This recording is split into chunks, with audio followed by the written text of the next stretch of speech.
بسم الله الرحمن الرحيم. الحمد لله الذي هدانا لهذا ما كنا لنهتدي لولا هدانا الله، ونشهد أن لا إله إلا الله وحده لا شريك له إلها واحدا أحدا صمدا لم يتخذ صاحبة ولا ولدا ولم يكن له كفوا أحد، ونشهد أن سيدنا وحبيبنا وسندنا ومولانا محمدا عبده ورسوله صلوات الله وسلامه على سيد الأولين والآخرين خاتم الأنبياء والمرسلين قائد الغر المحجلين إلى جنات النعيم سيدنا محمد وعلى آله وأصحابه وأزواجه وأتباعه أجمعين، وبارك وسلم تسليما كثيرا كثيرا كثيرا. سبحان الله بحمده عدد خلقه ورضا نفسه وزنة عرشه ومداد كلماته. سبحان الله بحمده سبحان الله العظيم. سبحان الله بحمده سبحان الله العظيم. نستغفر الله العظيم ونتوب إليه. نستغفر الله العظيم ونتوب إليه. لا حول ولا قوة إلا بالله. ولا ملجأ من الله إلا إليه. أصبحنا وأصبح الملك لله رب العالمين. اللهم إنا نسألك خير هذا اليوم، فتحه ونصره ونوره وبركته وهداه، ونعوذ بك من شر هذا اليوم وشر ما بعده. اللهم بك أصبحنا وبك أمسينا وبك نحيا وبك نموت وإليك المصير وإليك النشور. لا إله إلا أنت سبحانك إنا كنا من الظالمين. حسبنا الله ونعم الوكيل. نعم المولى ونعم النصير. أما بعد، فأعوذ بالله من الشيطان الرجيم. بسم الله الرحمن الرحيم. في بيوت أذن الله أن ترفع ويذكر فيها اسمه يسبح له فيها بالغدو والآصال رجال لا تلهيهم تجارة ولا بيع عن ذكر الله وإقام الصلاة يخافون يوما تتقلب فيه القلوب والأبصار ليجزيهم الله أحسن ما عملوا ويزيدهم من فضله والله يرزق من يشاء بغير حساب. صدق الله العظيم. اللهم صل على سيدنا محمد وآله وصحبه وسلم بعدد ما في جميع القرآن حرفا وبكل حرف ألفا ألفا ألفا. في بيوت أذن الله أن ترفع ويذكر فيها اسمه.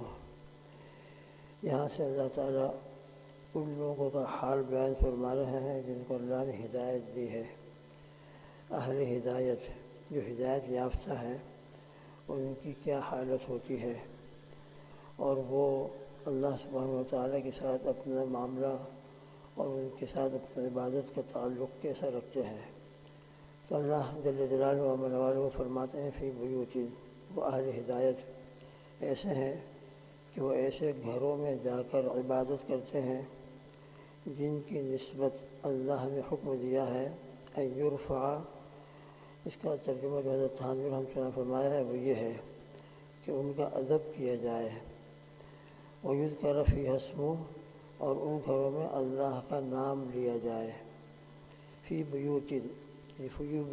بیوتین سے مراد مسجدیں ہیں. مسجدوں کے ساتھ اہل ہدایت کا بڑا گہرا تعلق رہتا ہے. اہل ہدایت ہمیشہ مسجدوں میں اپنا ٹائم گزارتے ہیں، وہاں جا کر عبادت کرتے ہیں، وہاں جا کر اللہ کا نام لیتے ہیں یا ان کا ذکر کرتے ہیں. یہ اہل ہدایت کی خصوصی صفت. اور پھر اس کو رجال لا تلہیہم کے اندر مزید ان کی اور نمازوں وغیرہ کا اہتمام کا تذکرہ فرمایا ہے.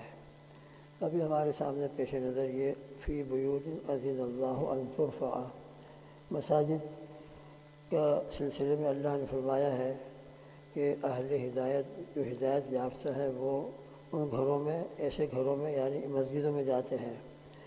ان ترفع کہ جن کے ادب کا، اور ان کا ادب یہ ہے کہ وہاں پہنچ کر انسان کوئی شور و غل نہ کرے، دنیا کی مستقلاً بیٹھ کر وہاں باتیں نہ کرے، بدبودار چیز کھا کر وہاں نہ جائے. اسی طرح حالت جنابت میں ہو یا عورتیں اپنے ایام کی حالت میں ہوں تو چونکہ وہ بہت پاکیزہ گھر ہیں. ان طاہرہ بیت للطائفین والعاکفین والرکع السجود. اللہ سبحانہ و تعالیٰ نے سیدنا ابراہیم علیہ السلام اور سیدنا اسماعیل علیہ السلام پہلے پارے کے اندر یہ آیت شریفہ ہے، ان دونوں سے فرمایا کہ تم نے میرا گھر بنایا ہے بیت اللہ، اب اس کو پاک رکھو. ان طاہرا بیتی للطائفین والعاکفین، طواف کرنے والوں کے لیے بیت اللہ کا طواف ہوتا ہے۔ ہمارے یہاں کے مقامی مسجدوں میں طواف نہیں ہے بلکہ اس کی جگہ پر نمازیں ہیں، ذکر ہے۔ ان طاہرا بیتی للطائفین والعاکفین والرکع سجود، اعتکاف کرنے والوں کے لیے، طواف کرنے والوں کے لیے، رکوع سجدہ کرنے والوں کے لیے میرے گھر کو پاک رکھو۔ اس لیے مسجدوں کو پاک رکھنا، ان کو خوشبودار رکھنا، ان کے اندر کوئی ناپاک چیز کو لے کر داخل نہ ہونا، یہ تمام کے تمام مساجد کے آداب ہیں۔ تقریباً 15 آداب علماء نے بیان فرمائے ہیں۔ تو خیر بہرحال ایسے گھروں میں جاتے ہیں وہ اور اللہ کی عبادت کرتے ہیں۔ وَيُذْكَرَ فِيهَا اسْمُهُ، اور اس میں اللہ کا نام لیا جائے ان گھروں کے اندر۔ وَيُذْكَرَ فِيهَا اسْمُهُ کی تفسیر کرتے ہوئے حضرت مفتی شفیع صاحب رحمۃ اللہ علیہ نے فرمایا ہے کہ وَيُذْكَرَ فِيهَا اسْمُهُ کے اندر اللہ کا نام لینے کا جو تذکرہ ہے، اس میں ہر قسم کا ذکر شامل ہے۔ ذکر تسبیح و تحمید کی صورت میں ہو، نفل نماز کی صورت میں ہو، وہاں بیٹھ کر قرآن پاک کی تلاوت کی جا رہی ہو، اسی طریقے سے دین کی کوئی بات وعظ و نصیحت کا سلسلہ ہو، یہ تمام کے تمام وَيُذْكَرَ فِيهَا اسْمُهُ میں شامل ہیں۔ تو اس سے ایک بات بہت اہم معلوم ہو رہی ہے کہ بے شک مساجد اصل تو جماعت کے لیے بنائی جاتی ہیں کہ فرائض باجماعت مسجدوں میں آ کر ادا کیے جائیں، اور مسجدوں کے اندر باقاعدہ جماعت جمعہ قائم کیا جائے۔ مگر مساجد کا مقصد جماعت کی نماز کے علاوہ وَيُذْكَرَ فِيهَا اسْمُهُ بھی اللہ نے بیان فرمایا کہ وہاں اللہ کا ذکر بھی ہونا چاہیے، لہذا وہاں بیٹھ کر کچھ ٹائم گزارا جائے۔ اسی لیے آتا ہے ابو درداء رضی اللہ تعالیٰ عنہ نے اپنے بیٹوں کو نصیحت فرمائی کہ تمہارا گھر مسجد ہونا چاہیے، تمہارا ٹائم مسجدوں میں گزرے، یہ کوشش کرو، کیونکہ میں نے رسول اللہ صلی اللہ تعالیٰ علیہ وسلم سے سنا ہے کہ مساجد متقی لوگوں کے گھر ہیں۔ جس طرح انسان گھر کے اندر اپنا ٹائم گزارتا ہے، اس طریقے سے متقی لوگ اپنا ٹائم مسجدوں میں گزارتے ہیں، اللہ کے ساتھ ہم نشینی اختیار کرتے ہیں۔ جس نے مساجد کو اپنا گھر بنا لیا، اور اپنا گھر بنانے سے مراد یہی ہے یذکر فیہ اسمہ، کہ وہاں اللہ کا ذکر کر رہا ہے، تلاوت کر رہا ہے، دین کی محنت وہاں ہو رہی ہے، علوم دینیہ کا تذکرہ وعظ و نصیحت ہو رہا ہے، اس کے ذریعے سے وہاں اس کا ٹائم گزر رہا ہے۔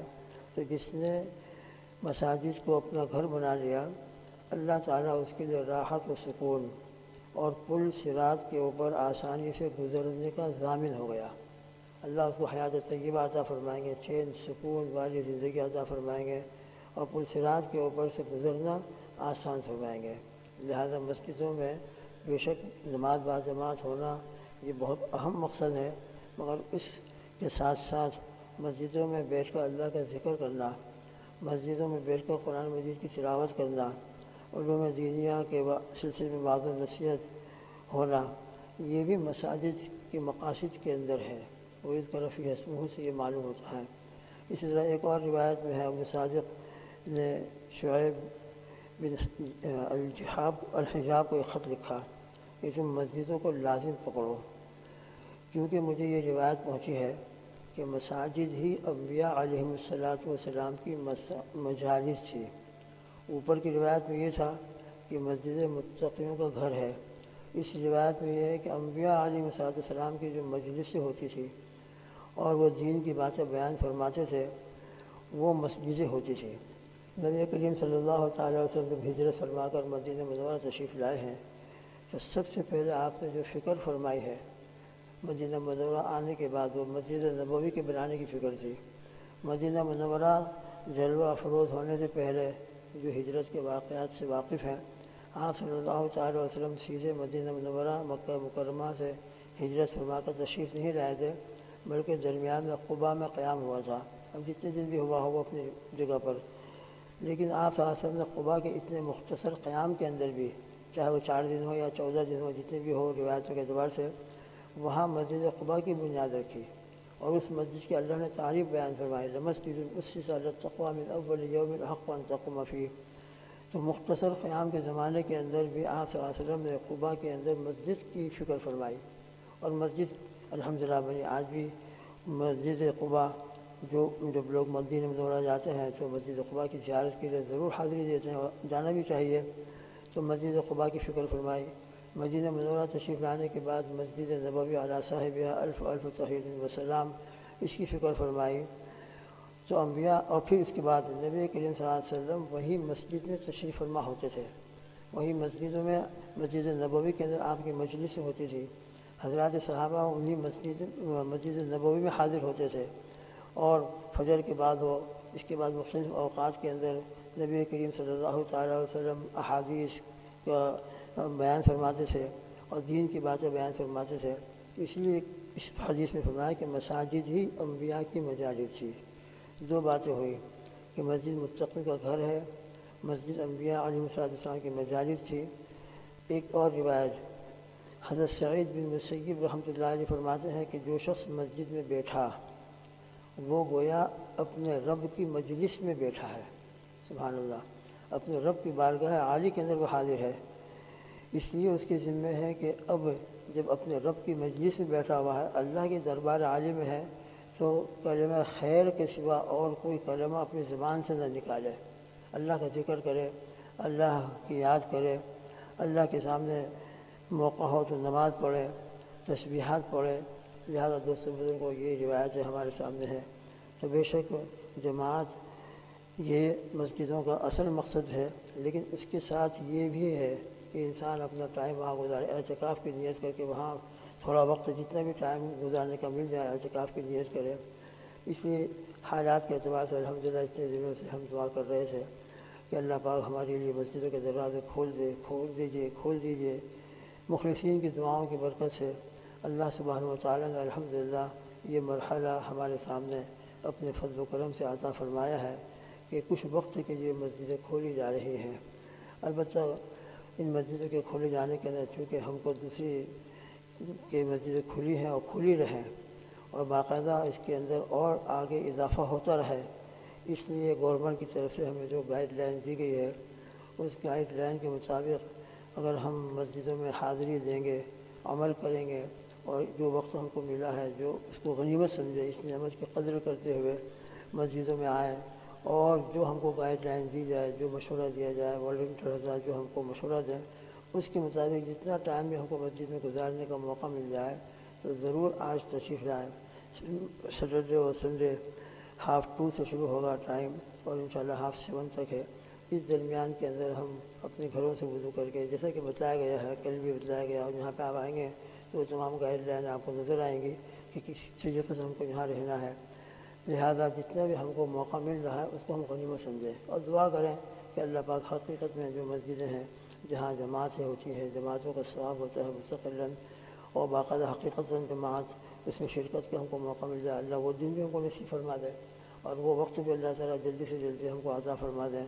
لیکن بہرحال جتنا ہم کو موقع ملا ہے اس کو بھی ہم اللہ کی ایک بہت بڑی عظیم الشان نعمت سمجھیں، اور اللہ کے گھر میں آ کر محبت کے ساتھ، ذوق اور شوق کے ساتھ اللہ کا ذکر کریں، اعتکاف کی نیت کر کے مسجد میں داخل ہو، سیدھا پیر مسجد میں داخل کر کے بسم اللہ والسلام علی رسول اللہ صلی اللہ علیہ وسلم پڑھتے ہوئے داخل ہوں، اللہم افتح لی ابواب رحمتک، اللہم اغفر لی ذنوبی، اور پھر مسجد میں داخل ہونے کے بعد اعتکاف کی نیت کریں، اور جتنا ٹائم ہم کو یہاں گزارنے کا موقع مل جائے، اس لیے کہ دوسرے حضرات بھی ہوں گے ان کا بھی خیال کرنا ہے، لہٰذا جتنا بھی ٹائم ہم کو گزارنے کا موقع مل جائے تو مسجدوں میں آ کر ضرور اپنا ٹائم گزاریں۔ جتنا اللہ کا ذکر نوافل پڑھنے کا موقع مل جائے، نفل ہے، ذکر ہے، تلاوت ہے، اس کی کوشش کریں۔ تو بہرحال اللہ تعالیٰ نے یہ نعمت اور اپنے دروازے ہمارے لیے کھولے ہیں، دعا کریں اور زیادہ کہ یہ 24 گھنٹے ہمارے لیے کھل جائے، اور باقاعدہ جیسے پہلے ہم مسجدوں میں آتے تھے، 5 نمازیں بعد جماعت ادا ہوتی تھی، اللہ وہ دن بھی جلدی سے جلدی ہم سب کو پورے عالم والوں کو عطا فرما دیں، اور اپنے فضل سے جتنا ٹائم ہم کو مسجد میں گزارنے کا موقع مل جائے اپنی سعادت سمجھ کر اللہ کے دربار عالی میں حاضری کا موقع مل رہا ہے، اپنے رب کی مجلس میں کوئی ہم بیٹھے ہوئے ہیں، متقین کا گھر اس کے اعتبار سے ہم اللہ کے گھر میں حاضر ہیں، یہ نیت کر کے ہم مسجد میں آئیں انشاءاللہ ثم انشاءاللہ اللہ تعالیٰ اس کی برکت سے اور زیادہ آسانیاں ہمارے لیے پیدا فرمائیں گے اور انشاءاللہ اس کے بعد اور زیادہ سہولت انشاءاللہ اللہ تعالیٰ نصیب فرمائیں گے۔ اللہ سبحانہ و تعالیٰ ہمارے مساجد کو ذکروں سے، تلاوتوں سے، تسبیحات سے، کلمات طیبات سے، تسبیح و تحمید سے، قرآن پاک کی تلاوت وغیرہ سے، دعاؤں سے اللہ آباد فرمائے، اور جتنی آبادی ہو رہی ہے اس کو قائم و دائم رکھتے ہوئے اس میں اور برکت عطا فرمائے، اور زیادہ اس کے اندر الحمدللہ سہولتیں پیدا ہونے کی شکل پیدا فرمائے۔ اللہم آمین۔ سبحان اللہ بحمدہ، سبحانک اللہم و بحمدک، ونشہد ان لا الہ الا انت، نستغفرک ونتوب الیک، وصلی اللہ تعالی علی خیر خلقہ محمد وآلہ واصحابہ وازواجہ اجمعین۔ سبحان ربک رب العزۃ عما یصفون، وسلام علی المرسلین، والحمد للہ رب العالمین، برحمتک یا ارحم الراحمین۔